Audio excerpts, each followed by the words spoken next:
So the people live streaming, apologies. We've mislaid our facilitator.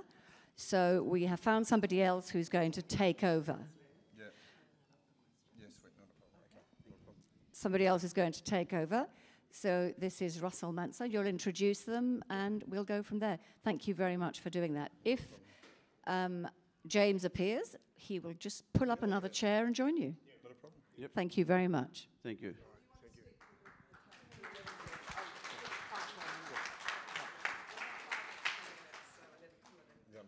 Oh, okay. Thank you. Hello. Do we still get the hour, do we? Yeah, just under. All right. Okay. Firstly, welcome for joining us today to talk about Ron Isherwood's book, The Lie of Crime, co-written by John Killick, and these two gentlemen are dear to my heart. I first met Ron up in the Gold Coast when he was in his dubious years, and jumping in his car, the glove box fell open and out popped a pistol. And I just put that away, mate. Put that away. We don't need that just yet. But so Ron's story is a miraculous story of resilience and overcoming many obstacles. He comes from a low socio-economic area in Melbourne. He come from a true this is bloke. I often refer to Ron as one of the true gangsters. Like, he come from that gangster background. It's not bullshit. It's not, put together in a facade. It's actually, he's the real deal. And this gentleman here is synonymous with helicopters and running away and escapes and yeah. So John's written, as you know, John's written a few books, including my own, and so today we're going to discuss these books. Yeah, thanks, Russ. Do you want to go first? And Well, I'll just fill everybody in a little bit more. It's, when I met Russell, I didn't want to do any more books until I saw his story, and when I did the story, maybe I've got to turn on. How's that? Oh, okay, yeah. And when I met Russell, I didn't really want to do it. I wanted to take a break, but when I saw his story, I saw all the documents that we did the book. We did a really good launch, and the company that he started, he got out, and same as Ronnie and I, he got out with nothing and built up to a major company and is doing well, helping a lot of people. Ronnie is the same. He got out with nothing, and he's started a company now that where he actually the truth about addiction and people who are serious. He'll only take people who are serious to get in, and some people, high flyers, that it doesn't matter whether you're a high flyer or you're on the street. If you've got an addiction, you need help, and Ronnie helps them. And I also, the same, got out with nothing after many years in jail, and wrote books. And most of my book money I've donated to underprivileged kids overseas. Been doing it for about 7 years. So between the three of us, we've got out. We're trying to change the perception people have about criminals, because not everybody, not all criminals are bad. And in fact, I would say that probably 85% of people in jail, and I mean this, probably shouldn't be in jail. They should be out there doing community work and in rehabs and places like that, instead of being in jail, because jail only makes them worse and destroys these people. So we've contributed, and we have done that quite a bit, and we're still continuing to do so. And that's why we're here today. We're proud of the books we've got out. We're proud of the work we do, and we'll talk about it today. We wish James was here, but if he's not, we'll be able to pull you through it and tell you about the whole story. I'll hand you over to Ron. Thank you. Yeah, thanks, John. Thanks, guys. Thanks very much for coming. The motivation behind me being here today is to basically share my story, share the experience, strength and hope that I've had throughout my journey. And my journey has been one of, I was born into a criminal family. Crime was encouraged. In fact, it was a necessity. You know, we stole to eat food. My sister and I stole food on the way to school. I wore my sister's shoes because my father was a gambler, and he never drank. My father hated two things in this world: drug addicts and tattoos. yeah, yeah. So that didn't work out real well. So you can see that, I was rebelling against something. My father was a complete psychopath. I've spent many years in lots of prisons throughout Australia, and I still say to this day, I've never met anyone as evil as my father. And I've been with mass murderers, some of the most heinous crimes you can even think of. I've been in the same jails and the same units as them, and none of them had as much evilness as my father had. It was incredible. It was incredible. It was like, you can't even believe, I remember Abe Saffron's son wrote Sins of the Father or something, and I remember seeing it and thinking, Abe was nothing compared to my father, because my father was evil to us, to my sisters, to my mum, to everybody, to his own brothers, and he never drank. So when somebody's an alcoholic, you can blame, I was on the drink. But when you're clean sober and you're still a horrible human being, you've got nothing to justify, At least if you have an affliction of an addiction, you can say, I'm sorry, man, I was using, I was stoned, I don't remember it. But he was stone cold sober, and I remember that thing, Natural Born Killers came out of that movie from Quentin Tarantino, and I remember watching that and thinking, that's my life. That's my life. That's what I inherited. I inherited this ability to have no emotion, which is horrible, because if you don't have any emotion, that means you can't love. The greatest gift that we can be given is love. So what happened for me was, my whole life I went through this life not believing in love, not believing in compassion or empathy. I didn't even know what those words meant. My mum passed away when I was 19. I hadn't even used drugs at this stage, and I still couldn't cry at her funeral because I'd emotionally detached. I had no emotion. I had no connection. Between my head and my heart, there was nothing. Cut a long story short, for me, using drugs saved my life and saved a lot of other people's lives. Because once I became a heroin addict, the gangsters kicked me out. Because in the old days, if you were a drug addict, you were weak. It was a sign of weakness if you were a drug addict. So I got kicked out of the painters and dockers, because my family are painters and dockers from Melbourne. So but they sort of kicked me out. They didn't mind me telling them where they could break into a safe or do an armed robbery. If I knew I was still accepted on that part. If you told them where something good was, where there was a good earn, you're not a bad kid, But I went into recovery in 1981. And I went into recovery in 1981 because there was this lovely police officer called Roger Rogerson who was looking for me. He wanted to have a chat to me. He just killed Warren Lanfrench, who was one of my mates. And we know what the chat was going to be. I would have been down Danga Place with a gun stuck in my pocket that didn't work, shot 3 times, while I was trying to escape in the chest. And so, I went to rehab for that reason. That was my motivation. I didn't go to rehab really to get clean. I just wanted to get off the street. I wanted to get out of prison. There was girls in rehab. That was more attractive than being in prison, because there's no girls in prison. But something happened in that rehab for me. And I got this therapeutic value of having a connection with another human being. And I felt compassion and love and all that sort of stuff. And it was really freaky. It was more freaky than being violent or being in prisons. You can go into some nasty prisons. They didn't scare me. Going up and cuddling somebody scared the shit out of me. A girl saying she loved me was horrific. Horrific. Horrific. If a girl cuddled you and said, I love you, I'm out of there. I don't want to know it, because now you're going to make me vulnerable and you're going to make me weak. Now the cops can get to you and get to me, or the enemy can get to you and get to me. The gangsters can catch you, and you're making me weak, So I had this horrible misconception of what life was, and today that's not what life is, And my book, I got told for many years, people said, write your life story, and because I was taught you don't talk to anybody. You don't talk to the police, you don't talk to anybody. You never tell anybody how you feel. I didn't know how I felt. And I went back to prison in 2002 after 20 years out of prison. And I started writing the book, and by that time I can't talk about this, I met Mario, who's my mentor, and he'd been teaching me about emotion, teaching me about feelings and what's really happening in my life.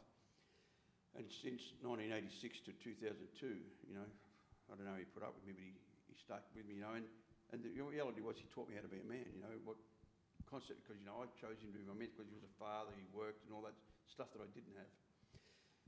So I wrote the book in prison and I got out and I said to, well, the book sat there. I finished in 2007 and last year I said to John, he just finished writing Russell's book, and I said, mate, will you have a look at this book for me?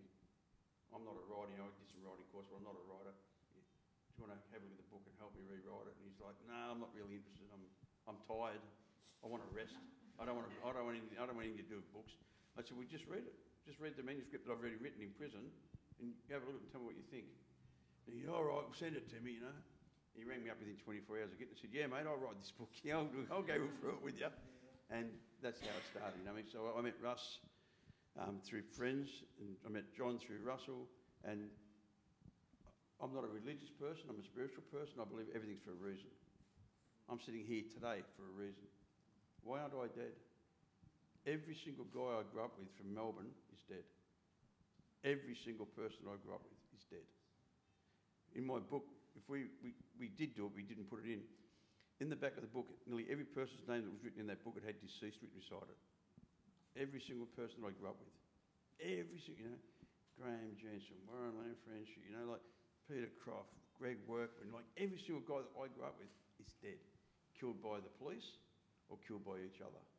Or some of them OD'd. But, you know, so there's a reason I'm here today, and the reason I'm here today, I believe, is to carry a message of hope. There is hope. Just because you started off, you know, and you made some bad choices, big deal. We have choices again today. Today I have a choice. Today, if I commit a crime, it's because I choose to, not because I'm a victim. And for many years I believed I was a victim, so I could justify my stupidness. Today I've got no justification whatsoever. None whatsoever. None. It's not even applicable. Do you want to introduce me to it? You want to introduce me to... I'll do it. Later on we'll be having Q&As, and if James doesn't turn up, we'll carry on with this. But I'll tell you a little bit about the book that I've got out, Outlaw, which is also one of the subjects today. my story briefly is that I came from a family, I was adopted. I was born in the middle of the Second World War, and things were pretty tough in those. And I've never really found out who my real parents were, but I was adopted into a family where there was a lot of trouble because Dad used to really get into the booze, particularly on the weekends and whatnot, and he had the whole neighbourhood terrorised, including my mother. And it was a pretty tough life growing up in that sort of atmosphere. But saying that, because of my reputation now, I would say, can everybody hear this? Yeah. I was a pretty good kid. I was bookish, just did everything that you had to do, and never caused any trouble. Never thieved, never done anything. But when I was 17, one cold June morning, and Ronnie recognised that because that's how we opened his book, my mother committed suicide. And I was well aware of it. We couldn't save her. We didn't have a phone. We didn't have a car. I went down on my bike in the middle of the night. The phones weren't working. They were being wrecked by vandals. And by the time we got a doctor there, it was too late, and they got her to hospital. She died, and I left home, packed my bags, and left. I was ill-equipped to deal with the situation. I was 17, and the first night I stayed in a boarding house, and a guy there tried to rape me. Believe it or not, he's a wrestler. He didn't, but he came pretty close. And so from that minute, I had a chip on my shoulder.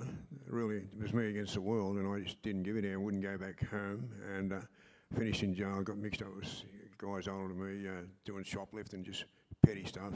Was in jail at Long Bay at 17. All three of us went to jail at 17. All went into maximum security at 17. And I think it tells, as an example, of what can happen when you're going into jail at 17, how you harden up very quickly. And so by the middle 60s, I became a bank robber. And Ronnie mentioned love, and for me it was about love. I'd fallen in love with an American girl, lovely girl, and as soon as we were very serious, father decided to go back to America. they wouldn't let me into America because of the criminal background, and which was a minor criminal background at that stage. And when they left, I started robbing banks, trying to get false passports, etc., to get over there, because to me it was everything, and eventually was on the run. I remember big headlines on the 14th of February 1966 that I was Australia's first C-Day bandit. I robbed a bank on the 14th of February, the day of changeover currency, and it was right across Australia. And I went in there thinking there'd be a lot of money, and they apologised, said, "Look, sorry mate, most of the money's gone." And so I took the butcher's money. He just put all the money on the counter, and he was out. I said, "Look, you'll get it back because it's you're insured," which he wouldn't. But they come after me, and they had guns. Those days, the tellers and bankmen had guns, chased me. They commandeered a car, come after me. I was a pretty good runner in those days. Dumped the car and got away, but was lucky to get away. Went down to Melbourne. Same thing happened. Got chased by bank tellers, firing shots at me. And those days, people don't realise. I had a bank teller recently who works in a bank tell me that we don't carry guns. I said, "Well, you don't now." I said, "But in my days you did." And I took the guns off the tellers, and that's what brought me undone. It had Commonwealth Bank written on the gun. So I had no chance when I got caught. How silly was that, keeping that? But but then I was introduced. You wouldn't believe it. I got caught down in Melbourne because the girl, I still thought, this talking about love, first book I put out was called Gambling for Love, and she loved dancing. So I went to Fred Astaire's, had plenty of money, he was doing private dancing lessons, and of course the guy gave me up, because sat there waiting for him. The police were waiting, they're all dressed as dancers, and when I walked in there, they grabbed me, and they waltzed me out of there pretty quick. So we went down to the police station, and they tried to charge me about 6 banks. Well, they charged me 1. I'd only done 1 in Melbourne, and introduced to Pentridge. So they handcuffed me to this guy. You wouldn't believe this, a red-headed guy. They said, "Killick, you're too dangerous to go into normal escorts. You're going back in special escorts." They put me in the back of a van with this guy. And I said, "What's Pentridge like? What's it all about?" He wouldn't talk. So we get off at Pentridge, and Pentridge was known as probably the toughest jail in Australia at the time. And we get off. These tough-looking guards were standing there, and a few tough-looking criminals to the left. And I was handcuffed to this guy, and they said, "Who's Ryrie?" And I said, "I'm Killick." So I handcuffed. I said, "You come with us, Killick." And we started to walk away. Next minute, I heard screaming. They had Ryrie, these crims, not the screws. The crims had this Ryrie on the ground. They were kicking him and bashing him. Turned out Ryrie had raped and murdered a 6-year-old and a 15-year-old. Now, just one of the most horrific crimes you could think of. Now, the reason I mention is that was the Pentridge way of punishing people like that in those days. These days, Russell and Ronald tell you, they protect them, they put them in special protection, nobody can get them. But when this happened in these days, they used to be punished by the crimes people. You can't get much horrific more than being a child killer and a rapist. And so the reason I bring this up, becoming one of the most political cases in Australian criminal history, because at the time, you may remember Ronald, Ryan and Walker, they escaped, and they were wanted all over Australia, and Interpol were looking for them, and a prison warder was killed, and they'd got away over the wall, and they'd taken the guard's rifle. Now, Walker got trapped by one of them just outside the jail. Ryan had got up to the top, and what he'd done, he saw that Walker was trapped.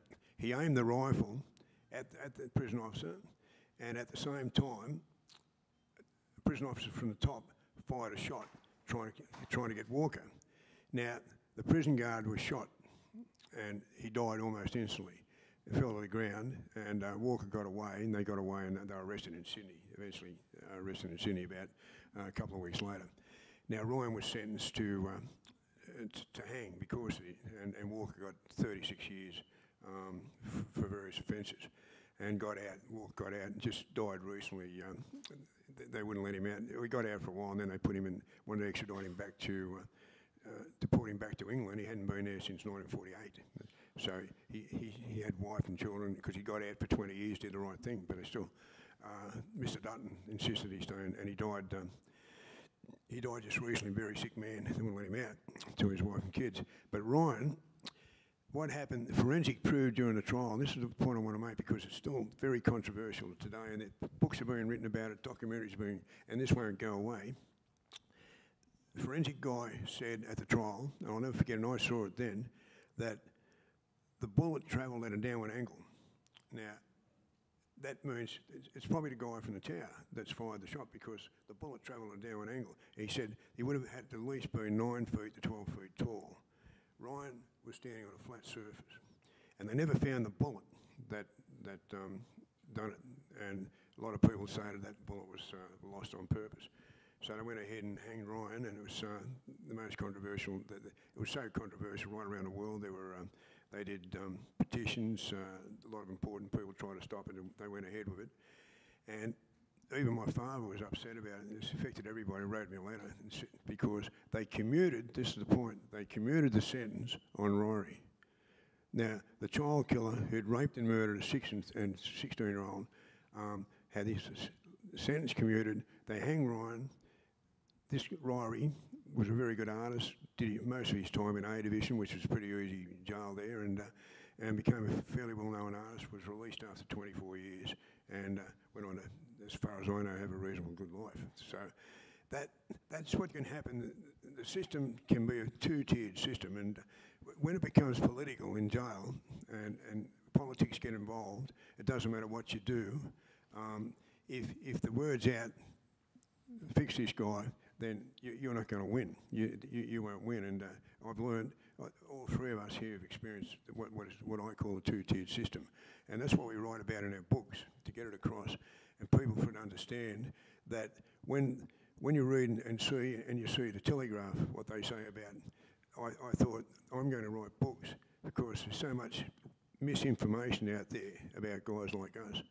And they never put the good things in there, they only put the bad things. And so we got out and we've written books told the way it is. We've all got brilliant memories. We've all been able to remember dates and everything, and you can rely on the fact that what is in our three books is factual and can be backed up. And I'd like you to remember that if you get the books, that it's factual and tells it the way it is. Thank you.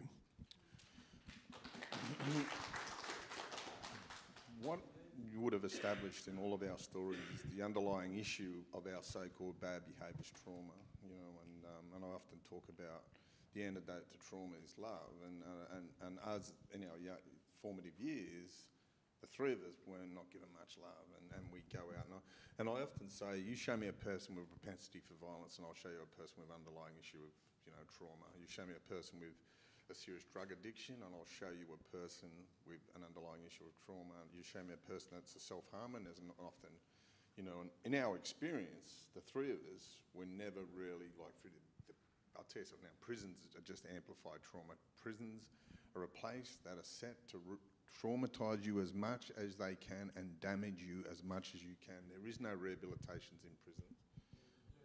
Yeah, it's based on the prison industrial complex. It's a new form of slave labour, and this, people are just, and they'll run out of course, and they'll put up a course, and it looks all good and everything like that. They'll have 10 blokes on it that have never been, wouldn't steal a kiss, that have never had minimal trouble, white-collared guys, and you just, so people like us in the prison system never really got a chance. But I know Ron, and I'll get him to talk about it.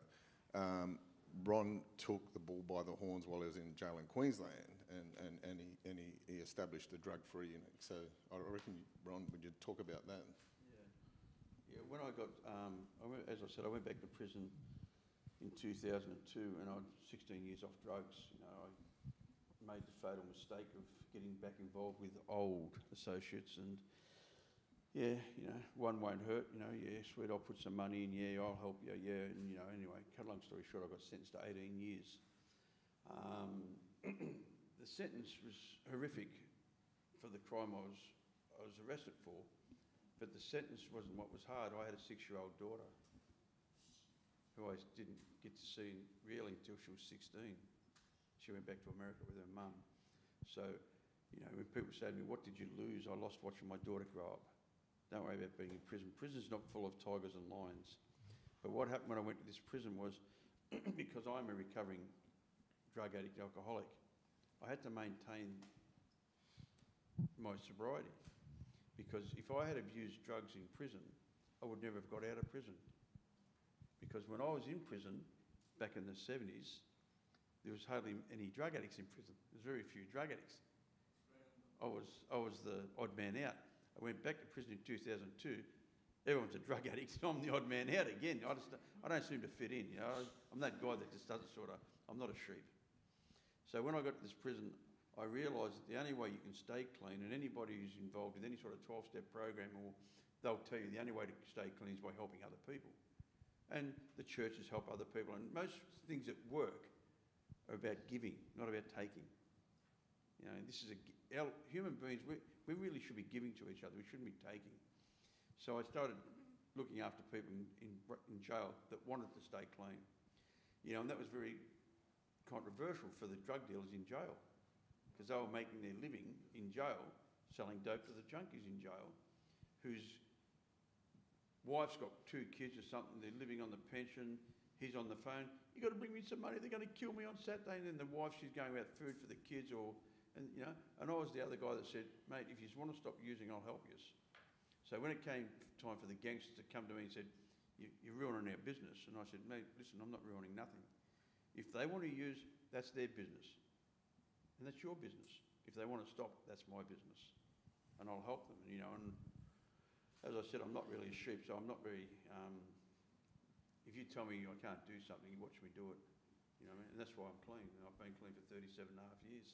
I haven't had a drink since 1982. I haven't had a drug since 1986, you know.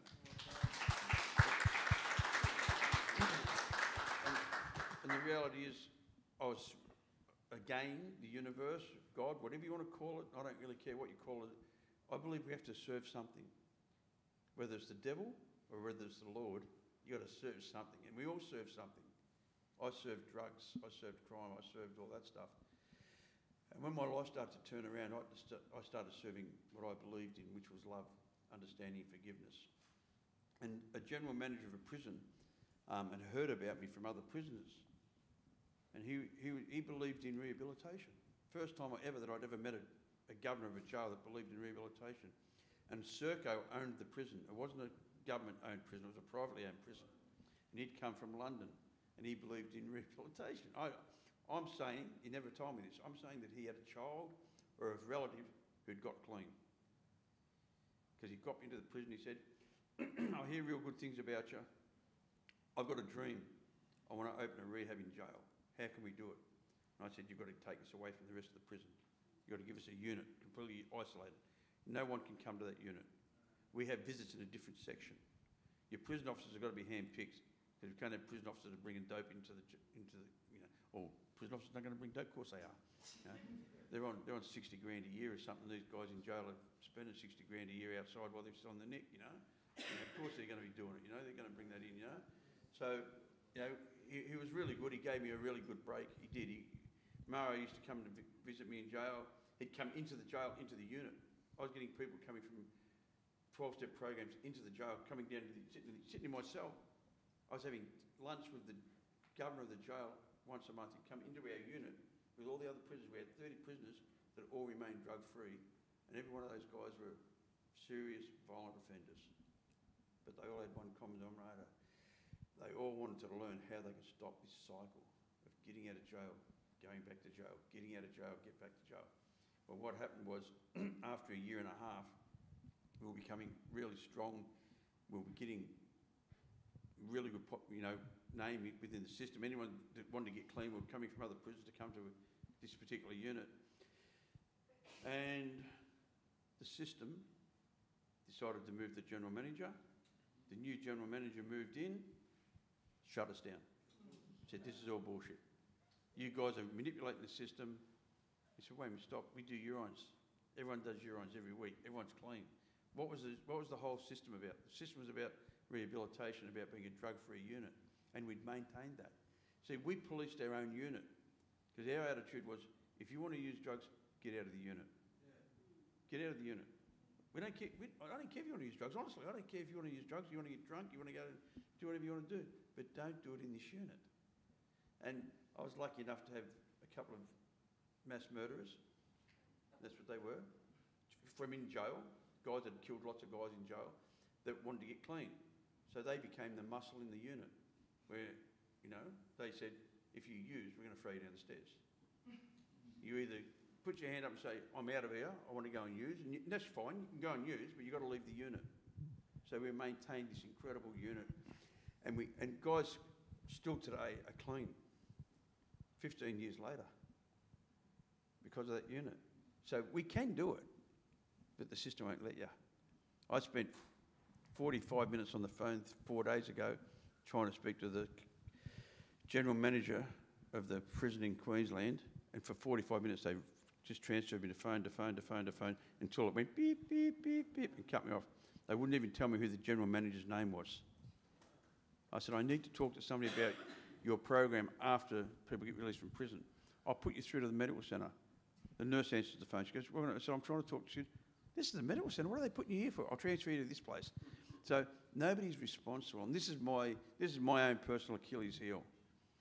They talk about recidivism. They talk about people reoffending. We talk about, you know, rehabilitation. We talk about all this stuff. But what are we doing? Talking's cheap. Talking is just noise. Make different shapes in your mouth and you have a conversation. You know, and I'm a very strong advocate today to believe that we have to have a system change if we want to stop the crime. If we, you know, because I have children, I have grandchildren. You know, I don't want none of my children have followed my path. That's my greatest gift that I gave to this world is that I'm a good dad. None of my children are criminals. None of my children are fear of me. None of my children have been abused sexually by me. None of my children have been physically abused by me. None of my children have had to thieve. All my children went to private schools, you know. I have one who's a nurse. I get a bit emotional about talking about my kids. I have another one who's a nanny. You know, all my kids are really, really, really good kids. And that's testimony to me changing my life. I made a mistake, yeah. I've had one sentence in 40 years, considering that I had a sentence every day for the 40 years. You know, I'm not 40, I'm 70 nearly. And, you know, but the first 7 years of my life was completely hell. And even the time I went to prison, it was still heaven. Because I'm not dependent on drugs anymore. I'm not dependent on what you think about me. I'm not dependent on fear and fake. You know, today I depend upon love and kindness and understanding, you know, and being able to write my book was very freeing for me. I'm writing the second book now, which is, I believe, the best part of the book, because my book finishes in 2002 when I got arrested. And I went back to prison for 8 years, and I write about this rehab, and I write about people who got clean, and the fact that, you know, I've remarried, I have new children, I have an 8-year-old and I have a 4-year-old, and I have this incredible life. My mate, I've got a good mate of mine, he spent 24 years in Thailand prison.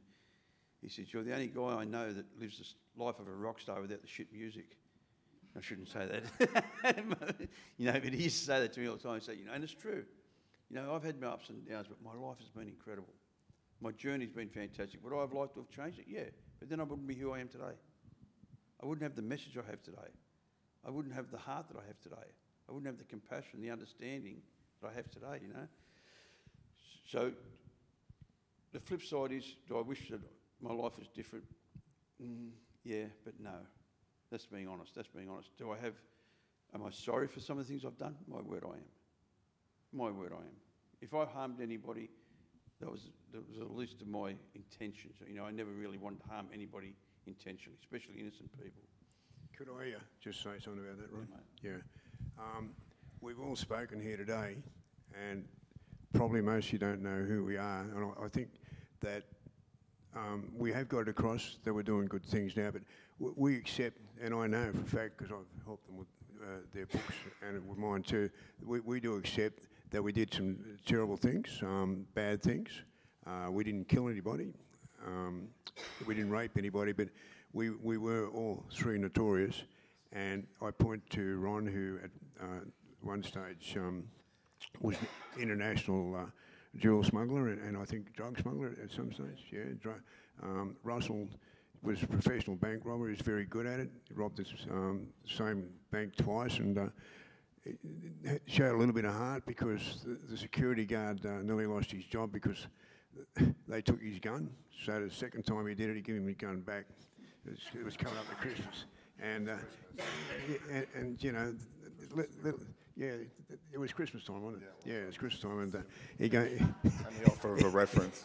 he gave him the gun back, and I robbed banks in the 60s, 70s, and 80s, and 90s. I've stopped, you know, this what do we call it? What decade, I guess, but from now on, like from 99 on, I haven't done anything like that. I was the last one. I kept on turning up. The party was over, but I kept on. I robbed my last bank in 2014, so yeah, well, I maybe been one of the last bank robbers. Well, he's probably the dinosaur of all this. I mean, I got the ball rolling at 66, and he wound up in 214. But so we don't boast about it because that's what I wanted to say. That I mean, I escaped in a helicopter, you know, and they hated me ever since and just kept me in Maxman and moved me around the state and made life hell for me. But you know what? We've come out, we've got good friends, we've got good family, and Gloria, who's up the back there, everybody knows, she's in the books. She's been with us for 55 years, since 1973. I'd like to say thank you, Gloria, for all you've done for me. And we've got a great son in China that teaches and been over there for 22 years. All Ronnie's children are doing well. Russell's got his boy. One who thinks he's too back. Yeah. But he's working and all that. Yeah, no. Yes. So we're all doing well. We're all giving back, and we do get up. And when we do talk, we try and get across the young guys. Don't try and step into our footsteps because it's the wrong way to go. And you don't look up to us, but look at the things we're doing now. Look at the things we're doing now, and so that you can make the change. You can. It's got to come from within. And I've got to say that the system does not do much to help you like that. I just want to draw attention to one bloke, but anyone who knows Brendan Abbott. Yeah. Brendan Abbott's a bank robber that's sentenced 34 years in prison by the time he gets out. Now, that's twice as much as any kid killer. The worst rapist in Australia will not do as much time as that. And that's just how sick the system is. They will hold... Like, I'm not... Like, bank robberies traumatise people. I don't take away from that. But he didn't rape anyone, he didn't kill any children or anything like that. And there's been times when a 34-year sentence would have been appropriate to someone who hurt a child or a woman. Yeah, would have been appropriate for that sort of thing. But the justice system is just there's an old saying, I think Ron would have said it over the times, you know, you can touch my kids but don't steal my video, you know, and you know what I mean. And that's just the how the systems work, you know. There's a monetary value on it, you know, it's disgusting, and we've seen it over the time. We've seen it, you know, we've seen in that system, you see people that are damaged by the system themselves, they've been sexually abused in homes and everything like that, reacted, you know, through drugs or whatever, and then just been basically raped again by the system. That's a crazy, crazy system in there, and not given anything to do with it. You know, my own story, the greatest Prime Minister this country's ever seen, Julia Gillard, brought in the Royal Commission into Institutional Responses to Child Sexual Abuse, changed my life. Because finally someone asked the question, what happened to you? What happened to you and what can we do about it? And it wasn't through corrective services. They did everything they could do to stop me getting trauma counselling. They used, because my trauma counselling was by way of a phone and phone call and legal boxes, and they'd, oh mate, we haven't got enough phones today, and they just done everything until the Royal Commission stamped their feet and said, no more of this bullshit. We're going to be doing this. We're going to get this bloke right. And, you know, I'm so grateful. And you know, blokes like Ron have come along and through 12-step programs have sort of offered something similar to that where people can unpack all their stuff and sort of work on that sort of stuff. And, you know, and I often refer to Ron as the Pied Piper of recovery, especially in the prison system where so many people, there was a carryover effect of what he'd done because a lot of people got clean through Ron's knowledge and his willingness. And then people got clean, went on to help other people get clean and get other people clean. So therefore, Ron done corrective services job for him, and mostly done more than any of the counsellors, all the bullshit counsellors, than anything. So he was an asset to the prison system while he was there. We might wind up, because we want to do a Q&A. We're sure a lot of people would like to ask some questions there. Yeah, I'm sorry that James never turned up. You know, he's... Yeah, he's, you know, I'm sure he's... You might have gone to Pentridge, James. He went to the wrong place.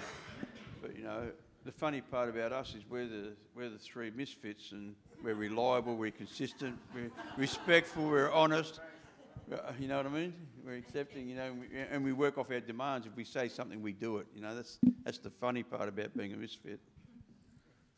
Ron, I think to highlight the system, can you tell everyone about the day you released and I picked you up and they gave you a cheque for $500? I was in 2012, on the 30th of the 3rd, 2012, I was released from Gatton Prison, which is in the middle of nowhere.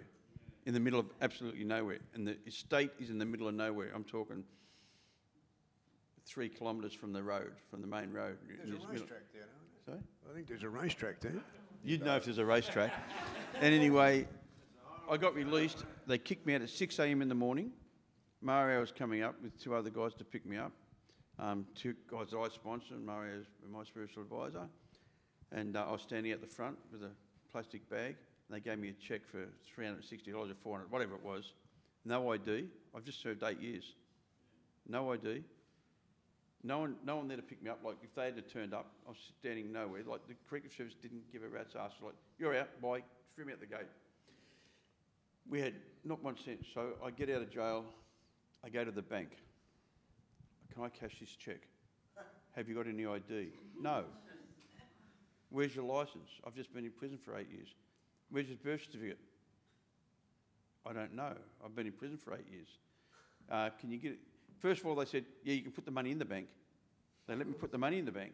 Then I said, can I draw it out in cash? They said, we can't give you back your money. I said, but I've got no money. They said, well, unlucky, you've got to get some ID. It took me something like 3 months to accumulate my IDs, to get my licence back, to get my birth certificate, and to go through this system of trying, you know, lucky that I had friends, you know, lucky that I had a house to go to. I had friends that lent me money. I had support. Imagine the guys that get out that haven't got support. What are they going to do? They're going to leave that jail. They're going to go straight into the nearest the cross or the valley or wherever they're from, rob somebody, score some dope because they're not coping anyway. They're not coping. Because don't get me wrong, I got out of jail 27 years sober. So I had a lot of coping mechanisms, a lot of coping skills, and I had a lot of support. And I still, these things, they weren't even out when I went to jail. So I get out of jail and Mario gives me an iPhone and puts you on Facebook. Stalk book, I called it. All it did was go beep, beep, beep, beep. Oh, I didn't know how to turn it off. I nearly smashed it. That's the truth.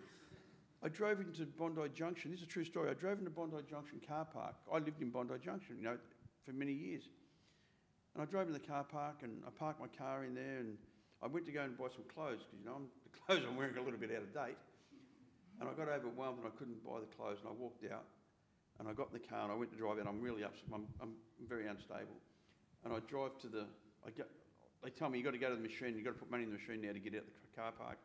I go to the machine, I put the money in, and I get a ticket. But I got the receipt, not the ticket that you get out with. Now, I don't know that there's these 2 different things. This is what happens. I go to the boom gate. I put in nothing happens. I got a line of cars behind me. Some idiot's beeping his horn. You come out of jail pretty angry. Because that's how you survive in jail. So I pushed the button. Listen, mate, this ticket's not working. He said, oh, you've got the receipt. You'll have to go back to the machine. I said, listen, you effing, no. If you don't open this gate, I'm going to drive through your gate and you're going to come and fix it up.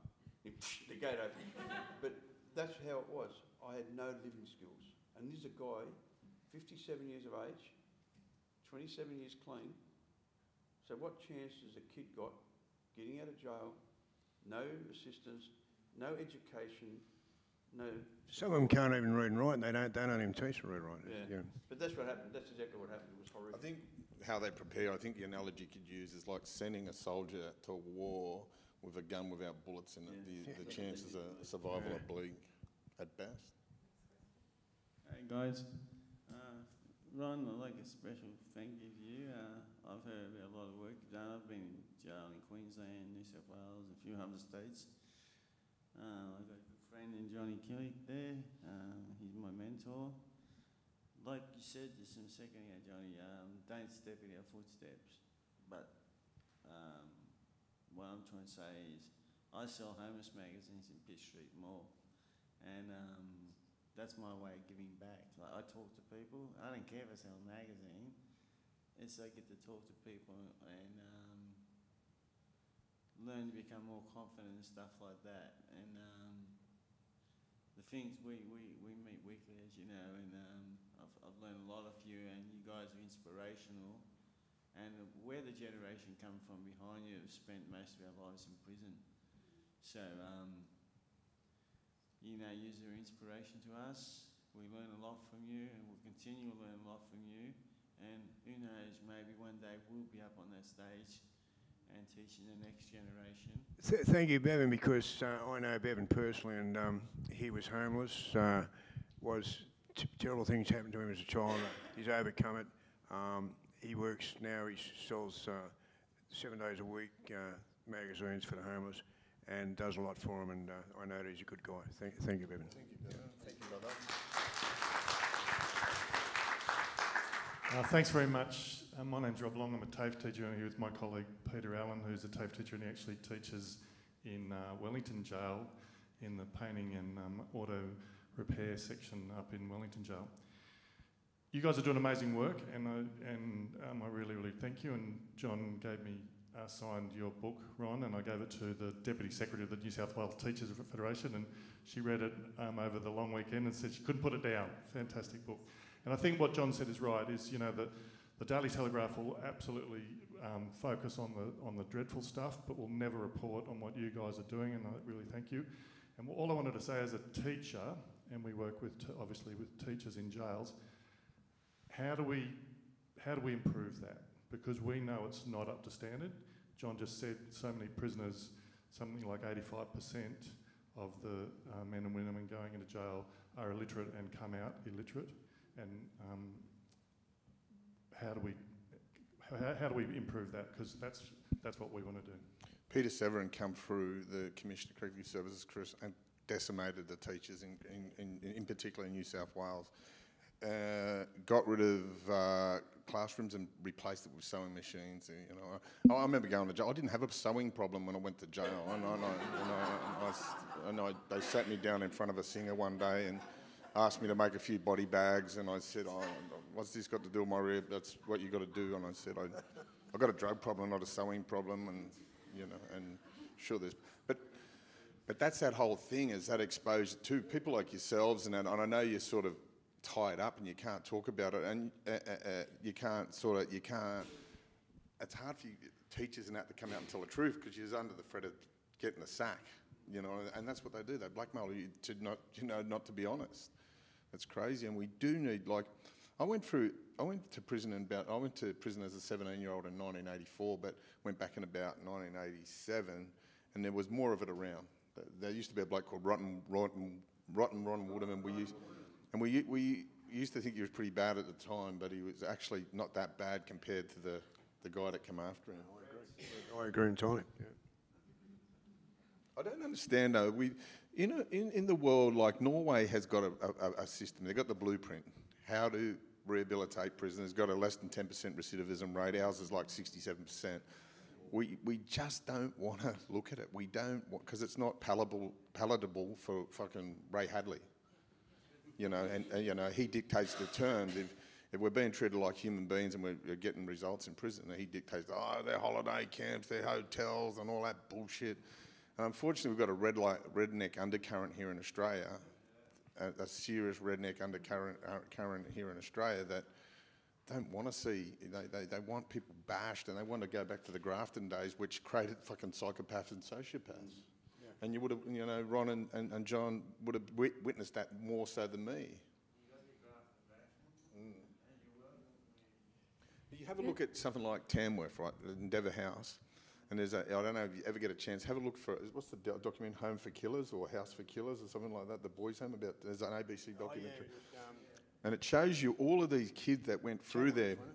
Yeah, Tamworth, and it shows you all these kids that went through this, like, you know... Eddie Smith, Billy Monday. There was a common denominator of these kids that went through there for misdemeanor offences that went on to perpetrate serious crime. 32 killers, I think. Yeah. Amazing. 32 murders. And what they were exposed to was extreme violence. So they were desensitised, disenfranchised, and they just went out and destroyed people. So we learn nothing from our past. We're putting kids in jail in Western Australia, you know what I mean, right now. We're going back to that shit and bashing them. And this need in society for people wanting to hurt children is fucking sick.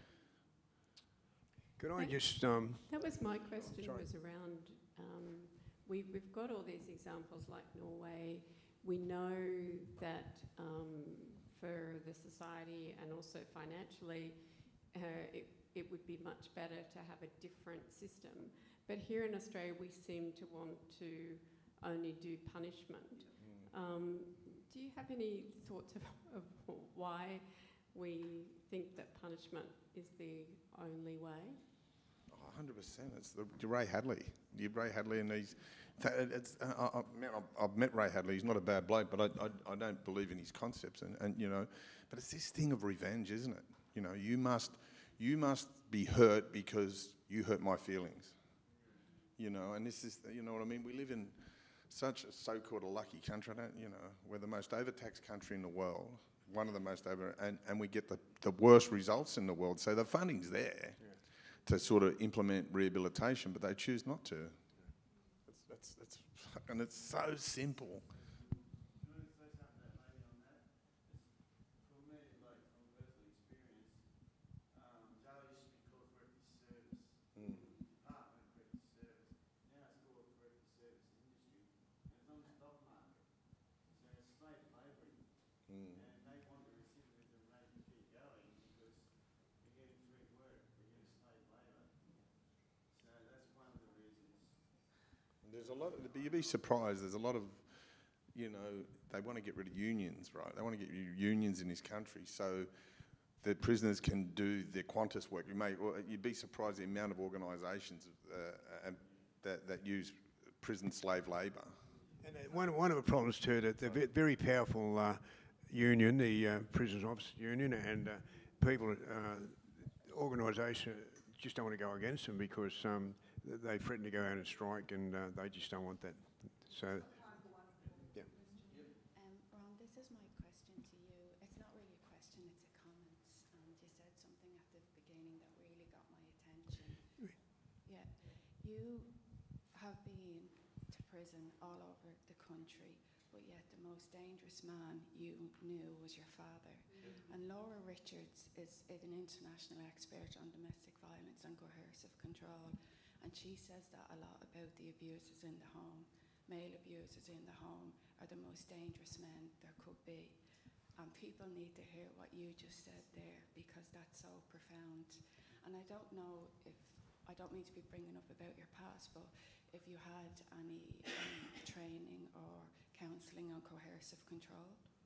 Because I heard your podcasts on Gary Jublin and Laura Richards. I listen to her all the time, and she's an international expert, and she's been called into Queensland and gave evidence to criminalise coercive control after the Hannah Clark case. And I just think that's really profound what you just said there. Of all the dangerous men you've met in your life, the most dangerous was your father, a man in the home. I find, and this is the truth, this is just me, I was a violent person. Please don't think I'm sitting up here making it I'm an angel. I was 16 years of age, 17 years of age, I was in Pentridge charged with 5 attempted murders. You know, I used to shoot people. I don't say that as... I did it with my father, and I was abused for shooting him in the legs. I shot a guy in the leg, my father abused me. You weak effing dog, you don't shoot him in the legs, you shoot him in the head. Dead men don't come back. And, you know, so I got into trouble for shooting a guy in the leg. So, you know, my dad was so horrible. Sorry? How do we expect a piece of paper, an AVR to protect? But it's not going to ever. That's, you know, that's going to another round. But we have to educate men that men are allowed to cry. Men are allowed to be soft. Men are allowed to have emotions. Men are allowed to be to feel They're not vulnerable. allowed to defend women too. And You're allowed to step up. Because that's what's lacking right now is men are being criminalised if they, and they're shit scared of stepping up and defending women. I think we need more. Quick question, because we really do have to stop. We've got another Yep. session. Russell, I understand what you were saying about that, because back in the 90s I did, it was called Connections, where it was a program for parole. Yep. And they would be in jail for 10, 20 years, and it was my job to fit them into society. And we were doing that for a lot of years, and the program was doing really, really well. Yeah. And then it got canned. Brick school. To give you an example, they had a trade school at Long Bay Prison called the Brick School. You could go there for 4 years and get a trade as a bricklayer.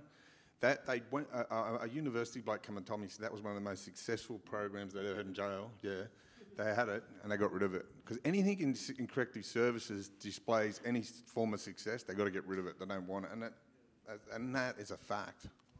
You have to remember too, just one thing, you have to remember that they took out all the teachers and that the teachers people up here now who are witnessing fought against it in Parliament, and they replaced them with clerks who were unable to do the job. And if you've got a classroom full of Aboriginal people, you need the people of that culture to be able to teach them. And they're not going to turn up and try and learn and be taught by someone who doesn't know their culture, and so they just didn't go. And most of the TAFE course have stopped, and it's all about corrective service industry, and that's a surefire way of people going back to jail. Okay, so let's thank our panel very much. Thanks.